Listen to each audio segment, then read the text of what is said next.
الحمدللہ والصلاۃ والسلام علی رسول اللہ اما بعد۔ سیدنا عبداللہ بن عباس رضی اللہ تعالیٰ عنہ نے ایک دن اپنے مؤذن کو حکم دیا، جس دن بارش ہو رہی تھی اور بارش بھی بڑے زور سے ہو رہی تھی مدینہ کے اندر، تو عبداللہ بن عباس رضی اللہ تعالیٰ عنہ نے اپنے مؤذن کو حکم دیا کہ جب تم اشہد ان محمد رسول اللہ کہہ دو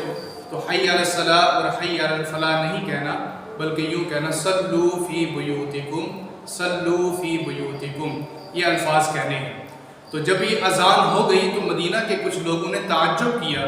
کہ یہ کیسی اذان ہے، تو عبداللہ بن عباس رضی اللہ تعالیٰ عنہ تشریف لائے اور کہا کہ یہ اس ہستی نے کیا تھا جو مجھ سے بھی افضل تھی، یعنی کہ محمد رسول اللہ صلی اللہ علیہ وآلہ وسلم، آپ علیہ السلام نے یہ عمل کر کے دکھایا تھا۔ اور نبی علیہ السلام نے یہ بھی فرمایا تھا کہ اس موسم کے اندر میری امت کے لوگوں پر دشواری نہ ہو، کیچڑ کی وجہ سے ان کے کپڑے خراب نہ ہو، جس کی وجہ سے حکم ہوا کہ اپنے گھروں کے اندر ہی نماز پڑھی جائے۔ سنن ابی داؤد کے اندر حدیث نمبر 1066 کے اوپر